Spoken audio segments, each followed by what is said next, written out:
একবার হলো ঠিক আছে, তাই বলে পরপর 3বার ফেল করেছে আমার ছেলে, এটা কি মানা যায়? পরিচয় দেওয়া যায় ছেলে বলে? এবার ফেল করলে আর আস্ত রাখবো না। বাবা তো বলেই দিয়েছে, পাস করতে না পারলে বাবা বলে আর ডাকবো না। ফেল তো করে ফেলেছি, আর বাবা বলে ডাকবো না, এবারে কিষান চৌধুরী বলে ডাকবো। ঈশান আসছে বলে মনে হচ্ছে, দাঁড়া দাঁড়ান তো একটু, ছেলে রেজাল্ট নিয়ে আসছে দেখি তো। ওই শোন, দাঁড়া দাঁড়া। কি হয়েছে কি?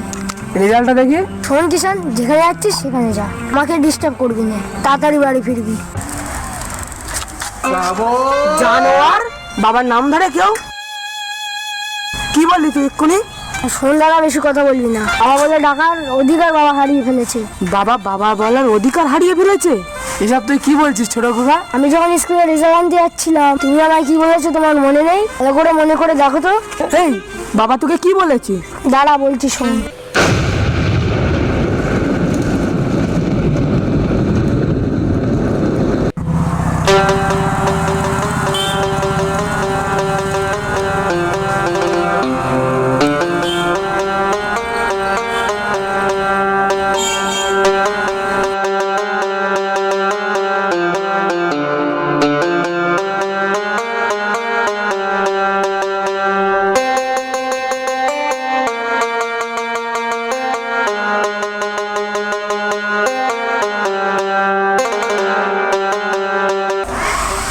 হঠাৎ লাট সাহেবের মতো সেজে কোথায় যাচ্ছিস? কি রে, লাট সাহেবের মতো সেজে কোথায় যাচ্ছিস? সাজলাম কোথায়? দেখতে পাচ্ছ না স্কুল ড্রেস পরে কোথায় যাচ্ছি? শালা হার কিপটে বাবা, স্কুল ড্রেস পরে আছি তো স্কুলে আমি যাচ্ছি। পরীক্ষা টরীক্ষা তো সব শেষ, এখন আবার স্কুলে কি? কি করে বোঝায় বলো তো বাবা তোমাকে? আজকে রেজাল্ট হোক, তাই রেজাল্টটা আনতে যাচ্ছি। কি চাকরি করতে যাচ্ছিস? শোন, আজকে যদি ফেল করিস তাহলে বাড়ি এসে আর আমাকে কোনোদিন বাবা বলে ডাকবি না। একটা ভালো প্রাইভেট মাস্টার দিতে পারে না? মোটা মোটা কথা, আমারও তো অনেক দিনের ইচ্ছে, আর কোনোদিন তোর বাবা বলে ডাকবই না, ফেল তো আমি করবই।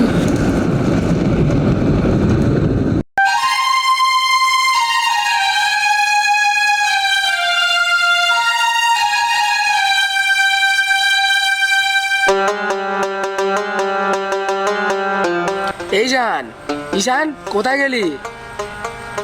এখানে শোন তো। হ্যাঁ বাবা বলো, কি হয়েছে বাবা, ডাকছো কেন? একবার তোর বর্দাকে পাঠিয়ে দে তো। ঠিক আছে বাবা, এক্ষুনি পাঠাচ্ছি। এ বর্দা, বর্দা, এ বর্দা, এ বাবা ডাকছে, এদিকে আয়। কি বলছো বাবা, আমাকে ডাকছো? হ্যাঁ শোন বড় খোকা, শোন বড় খোকা, তোর ভাই তো বারবার ফেল করছে, তাহলে আমার মনে হয় মাস্টারটা বদলানো উচিত। তুই একবার চলে যা ওই পাড়ার সবিনয় বিশ্বাসের কাছে, শুনেছি ও খুব ভালো প্রাইভেট পড়ায়, তুই ওর সাথে একবার কথা বলে আয়। ঠিক আছে বাবা। আসুন। হ্যাঁ, তোর শরীর খারাপ শুনছিলাম, যাওয়ার সময় একবার ডাক্তারকে দেখিয়ে নিস। তবে হ্যাঁ, ডাক্তারের চেম্বারে যেন যাবি না, চেম্বারে গেলেই ওরা ভিজিট নিয়ে নেবে। রাস্তায় চলতে চলতে যদি কোনো ডাক্তারের সঙ্গে দেখা হয় তাহলে একটু যুক্তি পরামর্শ করবি, তারপরে একটু জেনে নিবি চালাকি করে কি ওষুধ খেলে তোর অসুখ সেরে যাবে। যা, রাত দেরি করিস না। ঠিক আছে বাবা, আমি আসছি তাহলে।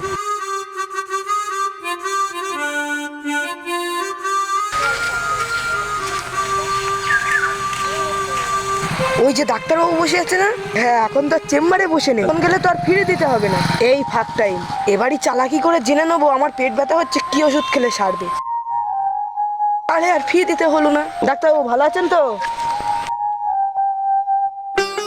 একটু ভালো আছেন? তুমি ভালো আছো তো? কোথায় যাচ্ছ? একটু যাচ্ছিলাম ওই পাড়ায়, আপনাকে দেখলাম, দুটো কথা বলে যাই। বেশ বেশ বেশ। ডাক্তারবাবু, কিছু মনে না করলে একটা কথা জিজ্ঞেস করবো? কি কি কথা? আমার শরীরটা যেন কেমন কেমন করছে। হয়েছে? কি হয়েছে তোমার?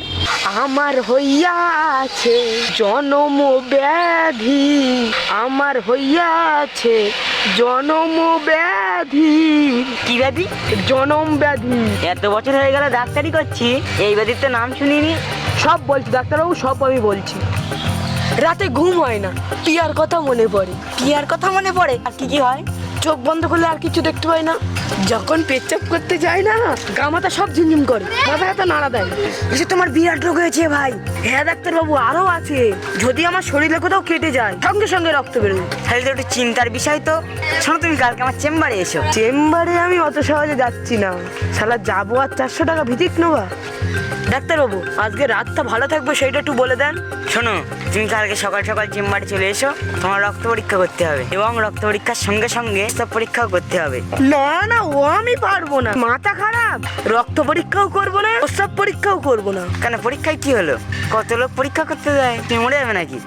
না, সেদিনের কথা আমি এখনো ভুলিনি। আপনাদের মতন একটা ডাক্তারের কথা শুনে আমি একবার রক্ত পরীক্ষা করতে গিয়েছিলাম। বড় একটা ছুরি নিয়ে আমার হাতে ফুটিয়ে দিয়েছে, আর কতটা রক্ত বার করে নিয়েছে। তা রক্ত বার না করলে পরীক্ষা করবে কি করে? আপনি যে বললেন প্রস্রাব পরীক্ষা করতে হবে। হ্যাঁ, তা করতে হবে। না না, রক্ত পরীক্ষা করার জন্য আমার হাতে ইঞ্জেকশন করে বড় ছুরি ফুটিয়ে দিয়েছে। প্রস্রাব পরীক্ষা করতে গেলে আমি বাঁচবো? আপনার যুক্তি নিয়ে আর আমার দরকার নেই, আমি চললাম।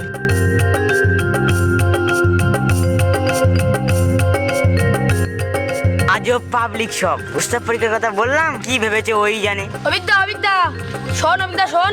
কি রে, তুই এখানে বসে বসে কি করছিস? একটা বড় চিন্তায় আছি, তুই একটু পারবি চিন্তাটা দূর করে দিতে? আরে কি আছে, কিসের চিন্তা তোরা? তো বউটার খুব শরীর খারাপ, জানিস তো দাদা। ডাক্তারের কাছে গেছিল। আরে ওই নতুন ডাক্তার এসেছে না দোকানদারে, তা কি বললো ডাক্তার? ডাক্তার বলছে বউয়ের নাকি এখনো রেস্টের দরকার। নতুন কোথাও যাবে, বেড়াতে যাবে। তার নাকি বলেছে দূরে কোথাও বেড়াতে নিয়ে যেতে হবে, দূরে কোথাও। ওই মনে কর সুইজারল্যান্ড বাই জায়গায় গেলে নাকি বউ সুস্থ হয়ে যাবে। মেন কথা হলো জায়গা পরিবর্তন করতে হবে। কি ডাক্তার কি বলেছে?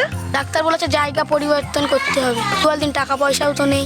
আমার যুক্তি শুনবি? বল দাদা বল। জায়গায় পরিবর্তন না করে ডাক্তারটা পরিবর্তন কর। নতুন ডাক্তার বাদ দিয়ে জামাই ডাক্তারের কাছে নিয়ে যা, তাহলে দেখিস কোনি বউ এমনিই সুস্থ হয়ে যাবে। তারপরেও যদি ঘুরতে যাওয়ার নাম করে, একটা কচা কাঠ ভাঙবি, পিঠে ঘা দুচ্চার পিঠে দিবি, এমনিই রোগ ভালো হয়ে। জায়গা পরিবর্তন করতে হবে না, ডাক্তার পরিবর্তন কর। হ্যাঁ হ্যাঁ।